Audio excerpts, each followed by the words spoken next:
నేను వారి ప్రవర్తన చూచితిని, వారిని స్వస్థపరచుదును, వారిని నడిపింతును, వారిలో దుఃఖించు వారిని ఓదార్చుదును.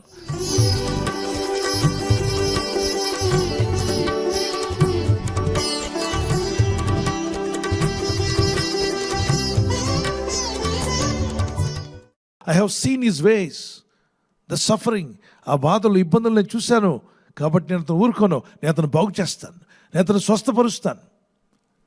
అతను నడిచి వచ్చిన మార్గం ముళ్ళబాట, రాళ్లబాట, ఇబ్బందులు పాలయ్యాడు, కష్టాలు పాలయ్యాడు. అలాగే ఉంచదు అతని జీవితాన్ని నేను బాగు చేస్తాను. ఎవరతను? ఈరోజు ఆ వాగ్దానం తీసుకుంటే నీవే అవుతావు. నిన్ను కూడా దేవుడు బాగు చేయగలడు. బాగుపడాలి, మనం స్వస్థపడాలంటే దేవుడు మనల్ని ఏం చూస్తున్నాడు? మన ప్రవర్తన కూడా చూస్తున్నాడు. ఏంటి ప్రవర్తన అంటే? నీ మాట తీరు, నీ వినే వినికిడి, నీ ఆలోచన విధానం, నీ తలంపులు, నీ స్పర్శ, ఇవన్నీ కూడా మన ప్రవర్తనలో భాగాలే. ఏం వింటున్నావో జాగ్రత్త, నువ్వు ఏం చూస్తున్నావో జాగ్రత్త అని చెప్పాడు ప్రభు. చూస్తున్నవన్నీ కూడా మనకు సంబంధించినవి కావు, కొన్ని అనవసరమైనవి ఉంటాయి. వ్యర్థమైన వాటిని మనం వదిలేసుకోవాలి. 119 కీర్తన 37 Psalms 119:37, వ్యర్థమైన వాటిని చూడకుండా నా కన్నులను త్రిప్పివేయము దేవా. వ్యర్థమైన వాటిని చూడకుండా సోషల్ మీడియాలో కావచ్చు, అనుదిన దైనందిన జీవితంలో కావచ్చు, మీ ఉద్యోగ స్థలంలో, వ్యాపార స్థలంలో, ఈ లోకంలో జీవిస్తున్నప్పుడు, ప్రయాణాలు చేస్తున్నప్పుడు వ్యర్థమైనవి చాలా ఉంటాయి. వాటి మీదకి మన దృష్టి వెళ్లకుండా తప్పించమని ప్రార్థించాలి. ఉదయకాలం ఎంత మంచి ప్రార్థన చేశాడు భక్తుడు. Simple but there is a meaningful. ఇక్కడ తిప్పలు పడ్డాడు, వ్యర్థమైన వాటిని చూసి చిక్కుల్లో పడ్డాడు, ఇల్లు అవమానం పాలైంది, పిల్లలు అల్లరి చిల్లరగా మారిపోయారు, జీవితంలో ఎంతో దుఃఖాన్ని ఎదుర్కొన్నాడు.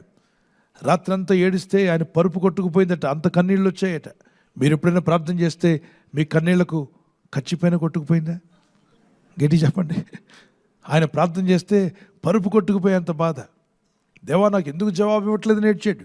ఎందుకంటే అతను కళ్ళతో వ్యర్థమైన వాటిని చూసి దేవునికి విరోధమైన పాపం చేశాడు కాబట్టి దేవుడు అతనితో మాట్లాడడం మానేశాడు. కొన్నాళ్ళు చాలా తిప్పులు పడ్డాడు. రాజయ్యుండి కూడా అడవుల్లో పరిగెత్తాల్సి వచ్చింది, అరణ్య మార్గంలో తిరగాల్సి వచ్చింది. తర్వాత మారు మనసు పొంది పశ్చాత్తాపడ్డాక, తన తప్పిదాలు ఒప్పుకున్న తర్వాత దేవుడు తిరిగి అతను పడిన కష్టాన్ని చూశాడు, అతను పడిన బాధలు చూసి అతని ప్రార్థన విని ప్రవర్తన మార్చుకున్నాడు, మారు మనసు పొందాడని తెలిసాక దేవుడు అతను స్వస్థపరిచాడు, బాగు చేశాడు, ఆస్వాదించాడు. మీ జీవితంలో కూడా అట్టి కార్యములు దేవుడు చేయగల శక్తిమంతుడు, ఆయన కార్యములు చేయగలడు. ఈ వాగ్దానాన్ని ధ్యానిస్తూనే ఒక చిన్న కీర్తన పాడుకుందాం. నేను వెళ్ళే మార్గము నా యేసుకే తెలియును. నేను వెళ్ళే మార్గము నా యేసుకే తెలియును. శోధించబడిన మీదట నేను సువర్ణమై మారెదను.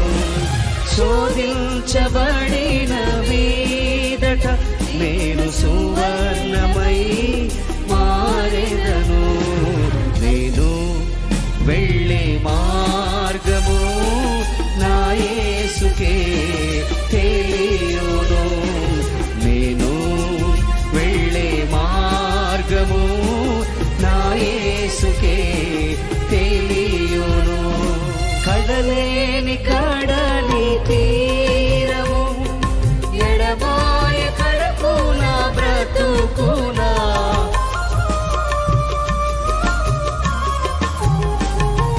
కడలేని కడలి తీరము ఎడమాయ కడకునా బ్రతుకునా. గురిలేని తరుణాన వేరువగా నాగరినే నిలిచేవా నా ప్రభు. గురిలేని తరుణాన వేరువగా నాగరినే నిలిచేవా నా ప్రభు. హల్లెలూయా హల్లెలూయా హల్లెలూయా.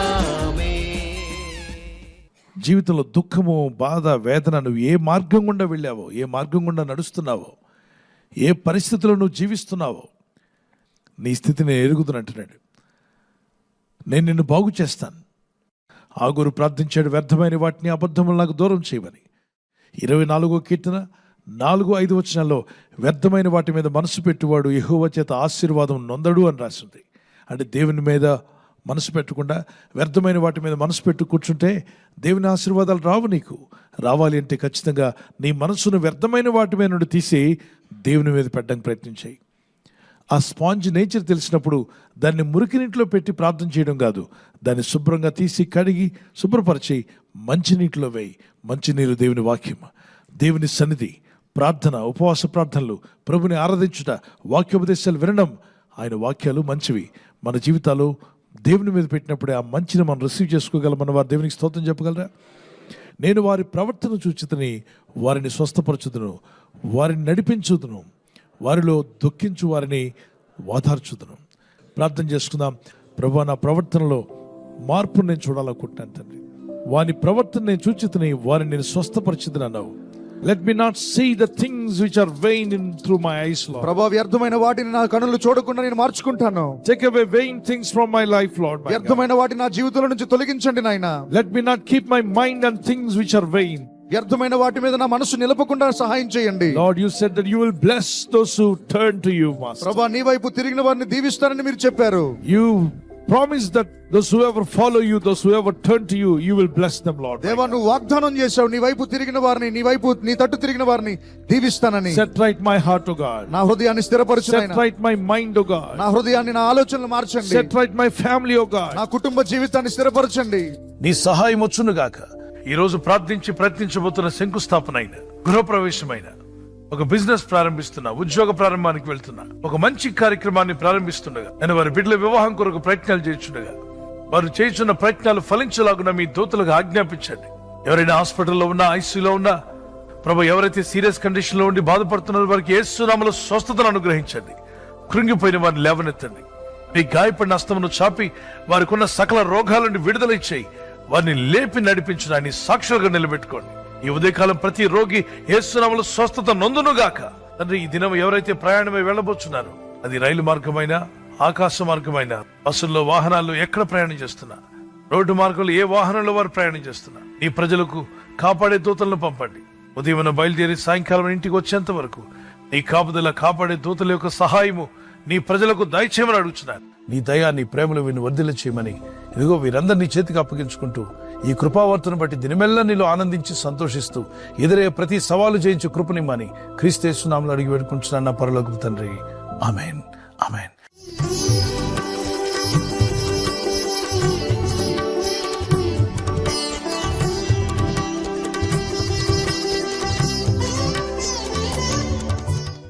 ఈ రోజు వాగ్దానం బర్త్డే జరుపుకునే వారికి happy birthday to you, many more returns of the day. ప్రభు కృప మీకు తోడే ఉండుగాక, మంచి ఆయుర ఆరోగ్యములు ప్రభు మీకు దయచేయునుగాక.